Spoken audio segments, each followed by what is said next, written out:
Employee provident ফান্ডের উপর দারুণ একটা খবর এলো, যেটা কিন্তু সবাই যারা এমপ্লয় তাদের জন্য খুবই বেনিফিশিয়াল। এটা কি, যে আজকে যাদের স্যালারি 15,000 টাকার নিচে, 15,000 টাকা তার নিচে, তারা ম্যাক্সিমাম 12% আর বেসিকে 12% তাকে দিতে হবে, প্রভিডেন্ট ফান্ড হিসেবে কাটা হবে, মানে 800 টাকা হচ্ছে ম্যাক্সিমাম।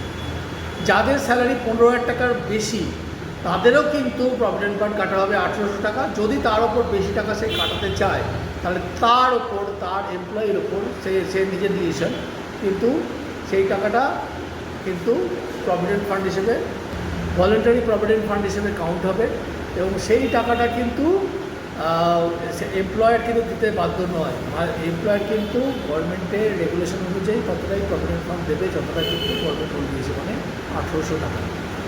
তো এতে কি হবে, এতে কিন্তু আজকের রিটার্নমেন্টের অনেক কমে গেছে।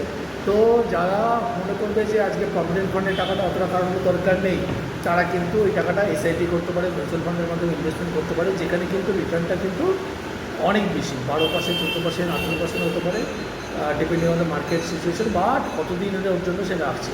নর্মালি 15 বছর 20 বছরে কিন্তু অবশ্যই 12 থেকে 15% রিটার্ন মিউচুয়াল ফান্ডে। তো এটা তাদের প্রত্যেকটা যারা চাকরি করে প্রত্যেকটা লোকের জন্য কিন্তু দারুণ দারুণ খবর। এই ভিডিওটা সবার সাথে শেয়ার করুন, যদি ভালো লাগে অবশ্যই লাইক করুন, আমাদের ইউটিউব চ্যানেলটা কিন্তু সাবস্ক্রাইব করে দিন। প্রতিদিন মিউচুয়াল ফান্ডের ওপর আমরা বিভিন্ন ভিডিও দেবো, যে ভিডিওর মাধ্যমে আপনারা কিন্তু জানতে পারবেন মিউচুয়াল ফান্ড কোনো প্ল্যান নিতে গেলে বা কোনো ফান্ড চুজ করতে গেলে কী কী জিনিস দেখা উচিত, এবং আপনাদের এই নলেজটাই কিন্তু কাজে লাগবে। অনেকে পাস্ট রিটার্নের উপর বেস করে কিন্তু মিউচুয়াল ফান্ডের ফান্ড চুজ করে থাকে, একদম করবেন না। কোনো অনলাইন প্ল্যাটফর্ম থেকে মিউচুয়াল ফান্ড নেওয়ার দরকার নেই, আমাদের কাছে আসুন, আমরা আপনাকে প্রপার গাইড করতে পারবো।